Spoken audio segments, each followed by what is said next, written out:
Sounding fantastic. So We've got him back. We have the man who started this whole thing. Robbo, you were the first guest on FERMAT Fridays, and here we are, full circle. I was. You were. Am I the first second guest?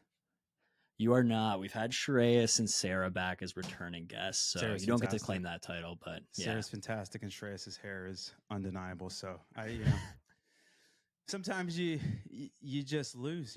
I didn't lose. I got beat. Those are exquisite guests. They are. All right. Last time we had you on here, we were talking about FERMAT kind of more generally. This time, I want to jam FRMT. I feel like anyone who's watching this has probably seen it.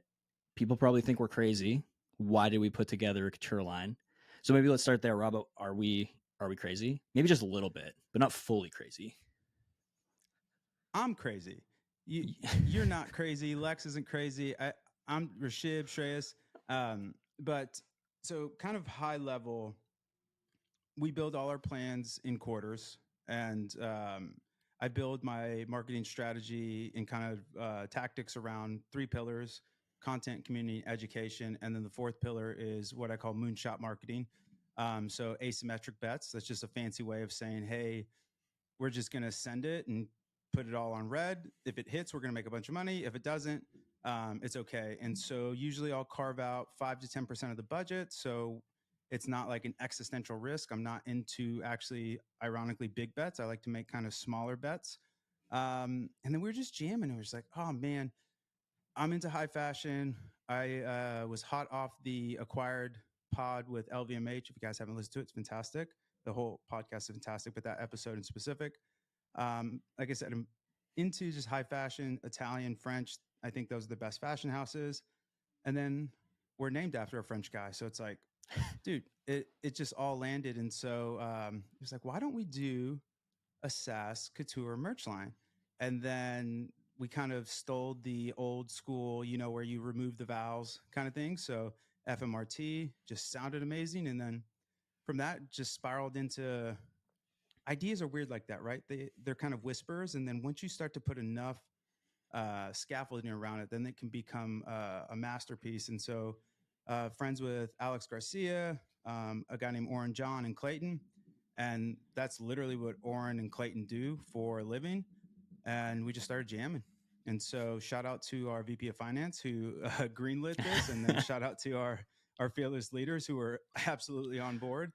So I think these things work if, one, this is like the dessert of marketing, right? Like we have our life cycle going, product marketing, all the kind of meat and vegetables. And so, yeah, I think you just have to have a little bit of fun. And so you did an amazing job with everything, Lex. So I was just really happy with it. But yeah, in terms of crazy, you were definitely crazy, but B2B SaaS is boring, man. Don't say it out loud too, but like you can hear the khakis and boat shoes. And so being able to stand out, attention arbitrage is the thing.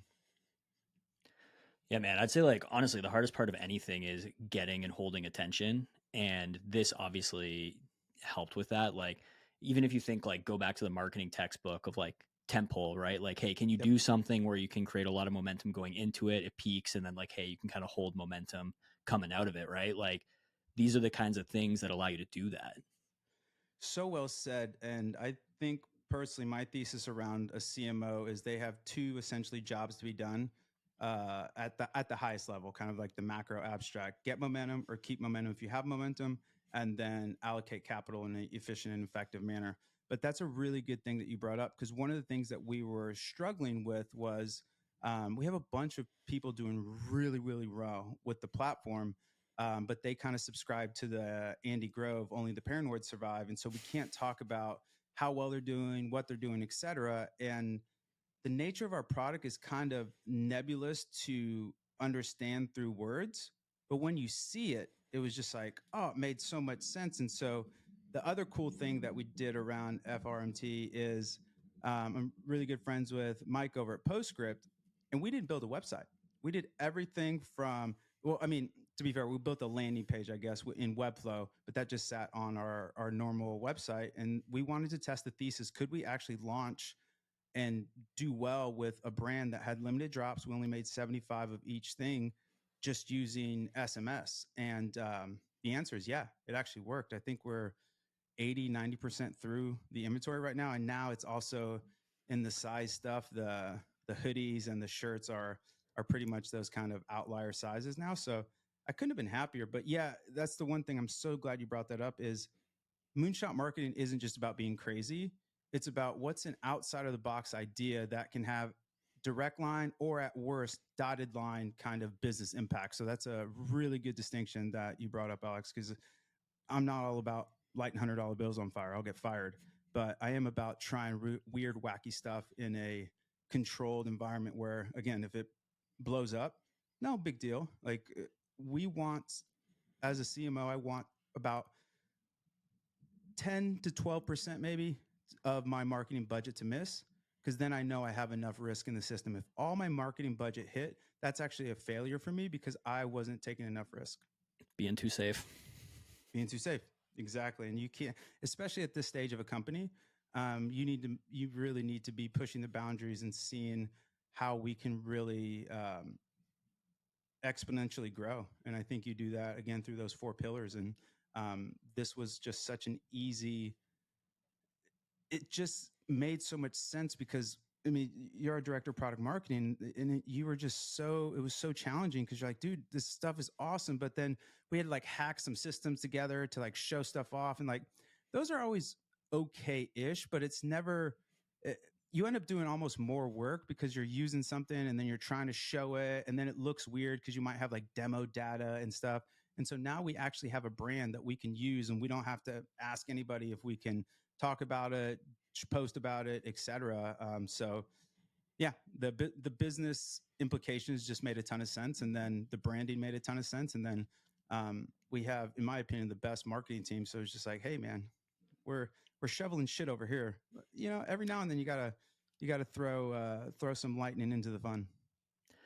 Yeah, you said like, hey, people, it's nebulous. People have to see it. I would actually go like one step further, and like what people really need for FERMAT is they need to experience it. Right. So from a product perspective, like we were always showing it, right? But we needed people to actually go into it with the mode of being a shopper.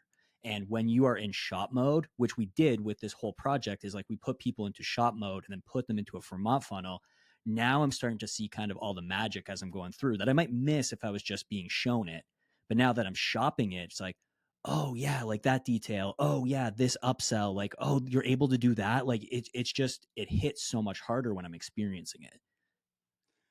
Absolutely no notes. Only thing, your audio sounds absolutely fantastic, and goddamn, I hire well. So well said. Absolutely spot on.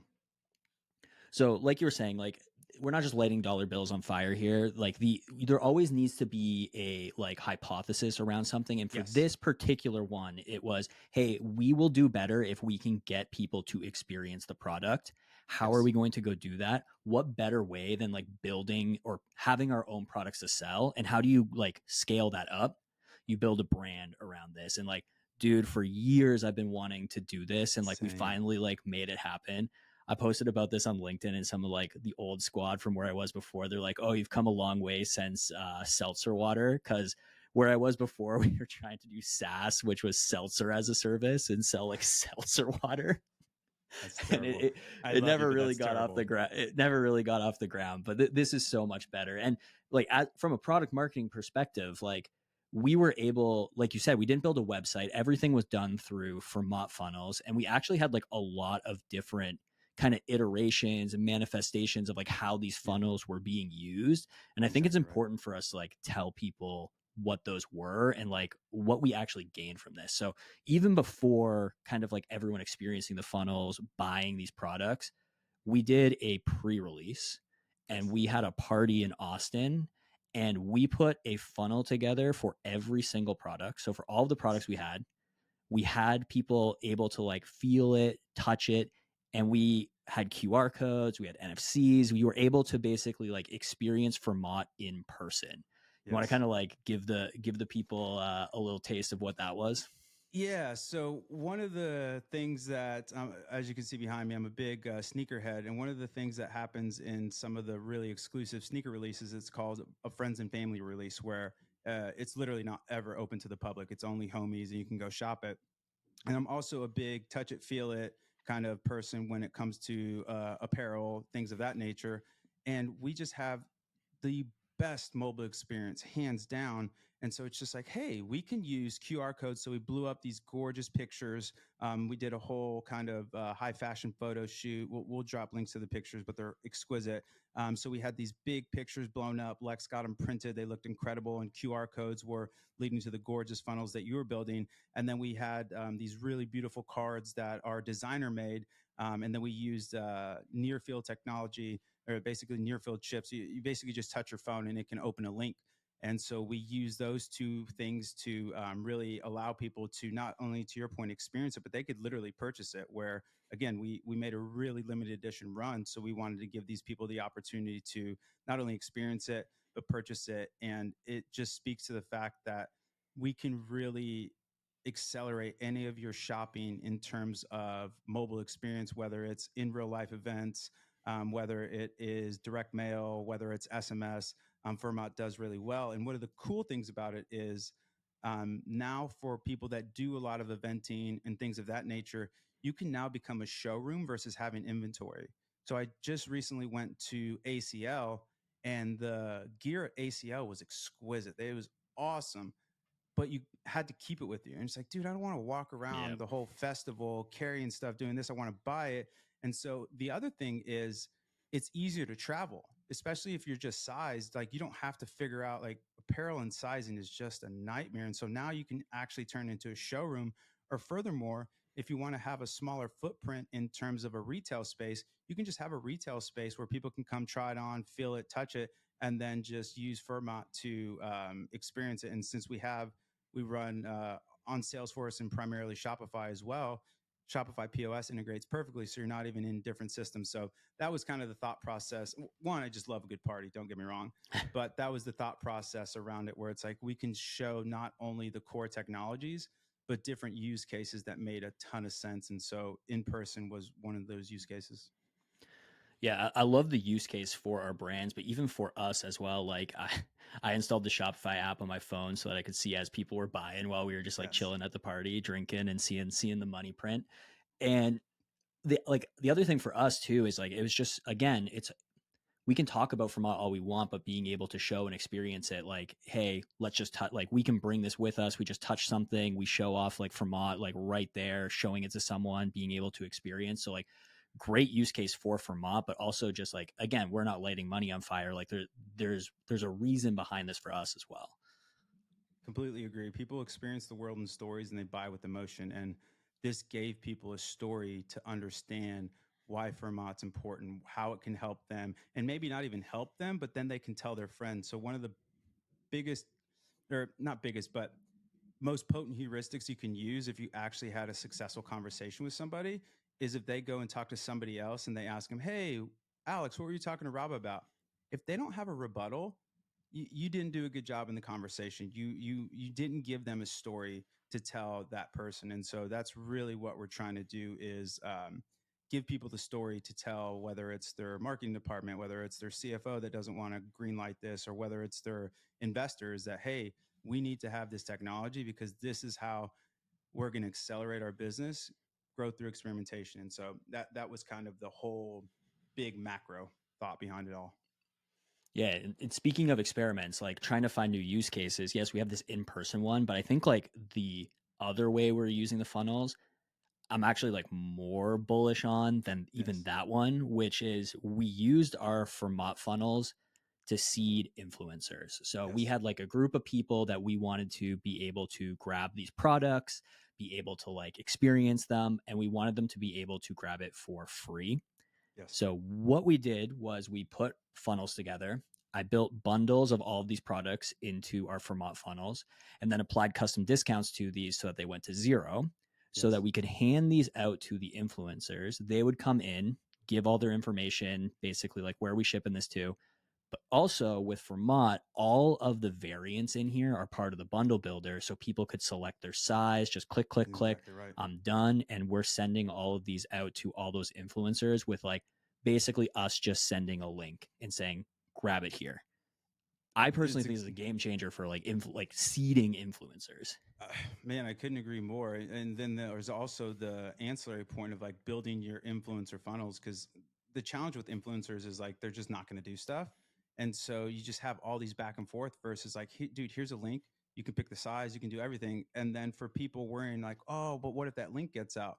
Well, Alex, as smart as he is, in Shopify, you can scope discounts by user or email. And so we just scoped that discount. And so it wouldn't check out unless your email matched up with the scope discount emails that he used. So there's ways that you can insulate yourself. And then the other cool thing is if you don't even want to do that, we did that because we wanted to scope the emails. But with FERMAT functions, you can actually just build bundles and discounts without even using Shopify, and it leverages Shopify functions. And so you start to see all these FERMAT functions become levers for experimentation, deployment, and yeah, man, I couldn't be more bullish. But the influencer seeding stuff was awesome, and the feedback I got from that kind of postscript team up to the purchase was incredible, because the way we did it was we had a gorgeous landing page that Alex and our designer put together. We sent people to the landing page. They signed up for postscript, and then we just sent them an email, or a postscript had a auto reply with the link to buy it. They purchase it, and we basically didn't have to do anything. And they get the size, they get they, not to say we want to push the complexity on the user, but they know way more than we do. And it's one of those things like, instead of having 28 meetings, you can just have a phone call. Instead of having like 35 back and forth with your influencers who are impossible to get a hold of, you just send them this link and say, hey, man, buy whatever you want, grab whatever you want. Here it is. And boom, they're going to ship it to where they want. And the other thing is, because we have Shop Pay and Apple Pay, it's really easy to check out, because 90% plus of the people in our ecosystem have a Shop Pay account. You know what I mean? They purchased it there. So net, it was just exquisite experience. And then shout out to Mike at Postscript. The verification from Postscript is just bananas easy. So everything, I mean, out of all the things that we sent out, I think it was maybe in 98% success rate. I mean, it was super high. There was a couple weird edge cases with Postscripts, or not Postscript's fault, but we were doing some pretty sophisticated things. But yeah, net, dude, I couldn't be happier with it. And again, to your point, the experience, understanding, I was like, oh man, this was so easy. The lander you put together was just exquisite. The funnel, like everything was incredible. And just putting that in people's mind and seeding where maybe they're not ready to buy now. But I think B2B SaaS marketing is very akin to CPG, where you just want to be in the decision set, and ideally the top decision in that decision set. So when that person is ready to purchase, they think, oh, I'm going to buy Tide detergent. Or like, oh man, I'm ready to really supercharge my acquisition and retention for my Shopify store. I'm going to go give FERMAT some money. That's exactly right. Like when you're saying, hey, 28 emails or a call, dude, everyone knows how to shop.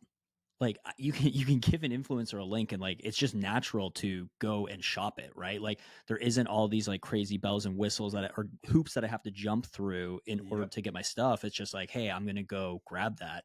And to your point, it's like, hey, if any of these people that just went and experienced FERMAT for this use case are being given something in the future and they have to jump through all those hoops, and they go, yeah, dude, have you not like check out FERMAT? Like I just Exactly bought right. something. All I had to do was shop and it was at my door.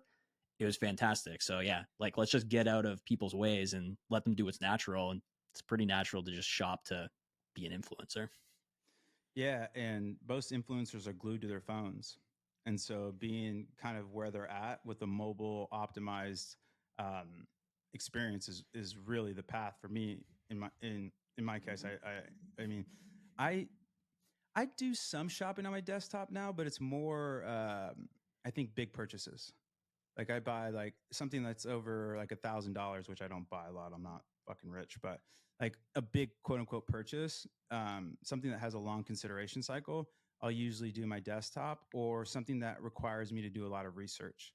I'll usually buy on the desktop, but pretty much everything else, man, is on my mobile phone. So and candidly, I think that's where everything's going as well. Like again, I think the website will always be there. You're going to need a system of record. So Shopify will be around, Salesforce, Commerce Cloud, whatever. They're not going to get usurped. But I think you're going to have in 2 to 3 years, the website is basically just going to be a system of record, and it's going to be there to get organic traffic and direct traffic. And then you're going to use it to kind of be the container for your brand equity. And then everybody else in terms of retention and acquisition is going to be more of that hub and spoke model where you're just building different funnels for different people at different times in the journey or different personas, things of that nature, sending out your, post pilot direct mail, things of that. I just think the website is a, not an archaic idea because that sounds like a pejorative, but it's a, it's it's an outdated idea that that's how you should acquire your customers or new customers or get more money from your existing customers. I just think it's there's better ways to do it. Yeah, it's been on my mind a lot lately. I've kind of been thinking on this a lot. It's kind of like the blend of commerce and culture, right? It's like, Yes. hey, influencers is kind of Shout like out Phil one of the Jackson. best, yeah, one of the best like views of this, right? Is like, hey, if I'm going to sell through another person and through their content, or hey, even think about ads today, like most ads are becoming entertainment. Like TikTok is really just TV, right? Like Yep. TikTok is pure entertainment, but there are ads that are being put in there that are a blend of this kind of like culture and like how do I connect commerce to that? Think like Mr. Beast and like Yep. Feastables, like it's all just becoming one thing. And again, like archaic sounds weird to say with like the site, but it's like, hey, can I just create a commerce experience where this like intersection of culture and commerce is happening? And what do you need for that? You just really need like a click or a link or some like just something to start it. So how can we Exactly right. put it where that intersection is happening and not be like, oh, hey, now that you're interested, come on over here and Exactly now right. let's do something. Is exactly right. And it gives you the ability to de-risk touching anything on the main site. Like when you have a money printer going crazy, don't touch it. Don't mess with it. Don't do a site redesign. Just keep printing money. And then the other thing is you might want to try different angles, different messaging, different assets that could possibly turn off the OGs that have got you to where you are, which is also negative. So net, you have no risk to your brand equity, and then you de-risk any of your returning revenue, but at the same time you supercharge or maybe a better verb is like you uncuff or unleash your retention and marketing acquisition retention teams because they can do and say whatever they want, and they can do it in a um, economically viable way because the ease of use and the velocity they can produce in terms of whether it's experimentation or just volume of shops, which essentially is like a pseudo experiment, even if they don't use like the literal, like, let's test this FERMAT funnel versus that FERMAT funnel. I think it gets really interesting really quickly. And the ability to own the FERMAT funnel, which that's what we call the 3 pieces out of the 5. So if you think of the funnel in 5 stages, you have the thing that gets the click, the ad, the article, whatever. Then you have the post click, um, basically landing page. Then you have the product page or the PDP, and then you have the cart, and then you have the checkout because we still write to Shopify and Salesforce, et cetera. But those 3 things in the middle, I would argue, are actually more valuable than the ad. And so being able to connect the content to the commerce, I think is a real, I mean, candidly, that's why I joined here. I think it's a really interesting idea. And the technology that we have currently is really, really fascinating to me. And it's only getting better, which is really awesome. You said something in there like, hey, let's de-risk this, uncuff the growth marketer, uncuff the marketer to go do what they want. I think the best way to illustrate this is how many times over the course of like the last 2 weeks did we have a crazy idea of like a funnel? Like, hey, Alex, what if, and it's like, yeah, I got you, man. Like, and we have something ready to go in what minute? Like, I swear some of them, like you would ask, you wouldn't even have your thought finished. And I would have like, yo, is this what you want? You're like, It's yeah. so another friend of mine, man, I've been really name dropping on this episode. Sorry, I'm cooked from the week, but Noah over at Social Snowball, when he was on the podcast on Equation of Excellence, shameless plug, he talked about he finally has hired like a CTO, et cetera. And the reason I'm talking about this is because he was like, dude, I was measuring the success of my CTO as the time between shower thought to deployment. And I think that's just a beautiful way to encapsulate what you just said, where it's like I would have some random thought when I'm on my walk, which I'm getting my steps in, getting the fat off here. Just like, hey, Alex, what do you think about this? And then literally in like 3 to 5 minutes, you're like, hey, is this what you're wanting? And you're like, yeah, amazing. Actually, just add a custom slug and let's ship it. And so I think that is really, really, I think the challenge, honestly, and I like the word opportunity better than challenge, is that have you ever heard the parable with the elephant and the stick? No. Or the elephant in the tree? Okay, so there's this elephant, and this elephant is chained to the tree when it's really, really young, right? And then as the elephant grows, it tries to get away. It can't because it's chained to the tree. And then finally, the elephant grows up, and the elephant could easily rip the tree out of the ground that it's chained to, but it doesn't because it's been so trained to just not do its thing. And so I think that's the challenge, is like shifting people from thinking about marketing as ads to shifting people to think about marketing as a full funnel experience. Barry Hott has a really him and Alex have a kind of a fun thing where it's like a full funnel ad. And I think that's a really cool concept, but like, why don't you just make a full funnel? Just do the FERMAT funnel. Because the other thing that we've seen, because we get to go through a bunch of cool data, is you can have ads that fuck, man. That ads that have great click-through rate, great hold rate, great all the things are awesome, but their conversion rate sucks. And that's not really the ad's fault, man. Like the ad did its job, but you're just sending people to a PDP or like a shitty landing page or your generic homepage. And again, I'm not saying that's bad, but we kind of play up market, and as you get more revenue, you start to saturate kind of your core audience, your core angle, and you need to go kind of forage into. It's almost like a analogy is Lewis and Clark, right? Like you need to head west and you need to go see like what boundaries there are. And I guess Lewis and Clark made it up north, right? Like you know who they are. I It's know more who of a they are. yeah, it's more of an American story. But the too long didn't read. I think that is the phase shift that we.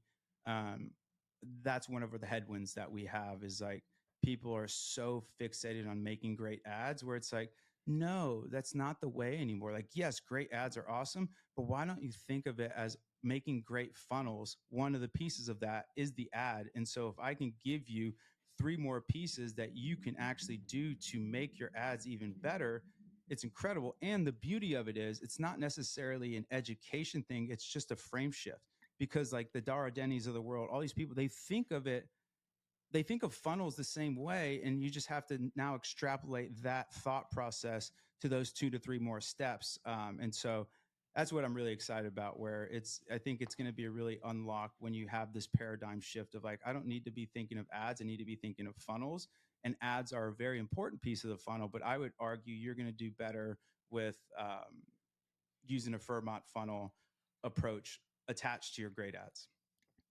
I love the elephant in the tree here because I think that's what's actually happening right now. Like I had this tweet probably a few months ago, and it's like, hey, great hook, great hold, terrible efficiency metrics. Like, what do you do? And everyone's like, oh, you need to line up the ad with the post click experience. And I'm like, okay, great. Which one do you change? Everyone change the ad, change the ad, change the ad, change the ad. Why? Well, because changing the post click is too time consuming, too expensive. I need to go get design involved. I need to go get dev involved. Like by the time it's all said and done, maybe I spent like a week at best, 3 months at worst, Exactly right. trying to line up that post click, That's the tree. It's always been that way. That's exactly right. Till FERMAT, shameless plug, that like I don't even look there anymore. I'm so fixated on like what can I do at the ad level, because it's always been too costly, too risky, too time consuming on the other side. So I just don't touch it. And like, hey, it's time to go and reevaluate that idea, because it's not necessarily true anymore if you use FERMAT. Yeah, facts. No notes. I'm getting some heat from the producer in my ear. We got to turn up the heat. We're agreeing too much. But yeah, I mean, yeah, I no notes. Completely agree with you. All right, last thing I want to hit on before we jump here is, obviously we talked about the party funnels, we talked about the influencer funnels, but kind of like the bread and butter, what we've just been talking about so far is we actually just opened up general access into our funnels as well. I was checking our stats on those also, by the way, right before I came on. We're looking good. up at like 6% conversion or something through the FERMAT funnel. So Not not nothing. bad, not bad. But yeah, again, like what we've been saying the whole time, like we came in saying we want people to experience this, and like opening that up and just letting people go through that funnel, regardless of if they buy something or not, but just like going through as a shopper, huge win for us. And like even though this might be like the last funnel and maybe not like the craziest funnel we had, Dang, it's the that's a bread and good butter. podcast name. The last funnel. That's a bar. Couldn't agree with you more. Yeah, and it was really cool to see because you had a really good idea to stage it out because everybody that wasn't like influencers or customers registered for the drop, and then we dropped what was it, Wednesday afternoon, evening, depending on your time zone, so those people could get in. And then we had this big wave, and then you opened it up on Thursday for kind of public consumption. So I thought that was a really brilliant idea. But yeah, man, I mean, and the irony is, we actually didn't even do any experimentation. So if we really wanted to get crazy, we could have sent people to different funnels and things like that of that nature. But it was just the lander you built was just too beautiful. It's like, ah, dude, it's like we didn't need another old school. We didn't need another hangover. Like, don't ruin it. Don't ruin it. But when you are a big brand cranking, you can split up your experimentation pretty easily, and that's because for me, that's one, a really fun way to run marketing, and two, a really effective way to run marketing. And I used to work at an agency years ago, and we dealt with really big clients, and one of them was a publicly traded company, and that's basically what we did, where we had a champion ad, and then every week we'd ideate, have the designer make it, deploy it, and then see, does the champion ad beat out did the new ad beat out the control, aka the champion ad? And the way to think about this with FERMAT is your champion is the conversion rate, the AOV, the whatever metrics you care about on your main site. Can you find ads? Can you find FERMAT funnels using FERMAT functions to beat the champion? And you just constantly run this. And so again, you can kind of quasi hack it together, but like it's so much easier to just give people money when there's infrastructure. It's like just rent the best experimentation infrastructure for building commerce experiences and then go cook. And so that's where I think it gets really interesting, where you can start to see like, hey, am I able to beat out the champion, aka the website conversion, AOV, first order subscription rate? Because that really is the pinnacle of it. And then the other thing is maybe you can't, but it's that kind of Moneyball thing. Maybe not in the isolate, but in the aggregate you do. And so that's why I'm so bullish on growth through experimentation. Yeah, beat the champion or find like a specific sliver that you can go after. Like like you said, we're mostly down to like XLs and extra Yeah. smalls now in the store. So we've got like the classic apparel problem right now. Yes, So like, exactly hey, right. maybe we put funnels together where we put something out there. We're targeting like let's go find a way to That's a move these brilliant XLs, idea. right? That's a Oh brilliant yeah, idea. That's a really good we have idea. apparel brands doing that. Like we have a lot of apparel brands that are using funnels to move seasonal Really good idea. inventory, right? Like, hey, I got 4th of July merch that I need to Yep. move, and hey, I'm worried that if I don't sell this by the end of the week, like I'm going to be sitting on it till next year. Okay, let's put funnels together that specifically hit on like certain inventory. We can put ads together that That's speak specific brilliant. to it. You could also do something crazy like I remember True Classic Tees did that like $10,000 tee, where it was like every single product they've ever made, because you don't have to touch the way our bundle builder works is you don't have to actually touch anything in Shopify, and you can just mix and match whatever you want, but it'll still send it back to your 3PL or whoever does your fulfillment as single products. And so that's interesting, dude. That's interesting. Huh. That's a really, I mean, We might have to do a buy the banker bag, and we'll throw in an XL LTV for free. Build a yeah, little bundle action around it. We're gonna have to start moving these XLs at some point. that's so fascinating. Yeah, you're right. Anyways, that's a brilliant idea. But this is again the excitement of like FERMAT can scratch that brain itch, which is really awesome, because there's nothing worse, man, when you have like a cool idea. It's like you go to pay your bill and then you forget your password, and then you spend like 20, 30 minutes trying to figure out your password, resetting it, but it goes the wrong email, and then you forget to pay your bill. Like that's such a terrible, when you're intellectually excited, it's awesome to really complete that loop. Yeah, and like that's what we've been doing here. Like this whole project has also just exposed us to different ideas. It's helped us become better connoisseurs of our own product as well. Like as a Yes, product it's very marketer, well it's said. just given me like a lot more insight into Same. like, hey, here's new ideas, here's things we hadn't even thought of before, and like we would have never found that until we started operating as a brand ourselves. So like again, this like FRMT might have seemed like from the outside like, yo, this is crazy, this is nuts, like what are you guys doing? But like we just listed so many different benefits on what has come from this, and like even further than like, hey, it's not just a brand play, like there was so many product marketing benefits as a part of this. Like I'm stoked.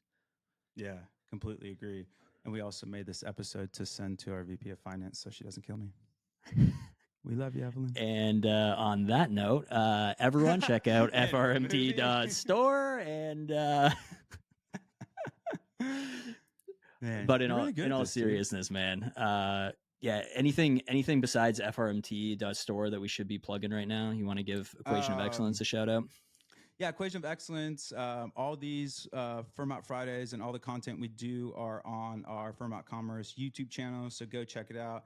I was actually just talking to a YouTube guy, and he was like, "Guys, this is the worst way to do it." So we'll probably figure some stuff out, but we'll end up keeping the FERMAT Commerce, and it'll just kind of be a container that all our videos can live on. But what else we got? And then we have the not equation of excellence, geometry of growth, curated by the indomitable Alexa Kilroy. That's a fantastic newsletter, and it goes out every week. And you can just go to FERMATcommerce.com, subscribe to that, and then if you are interested in FERMAT, go to FERMATcommerce.com, book a demo, and get us a little bit of a raise, or at least help us pay for this crazy merch that we just bought. Yeah, help us make our director of finance happy, not just by this episode, but booking a demo.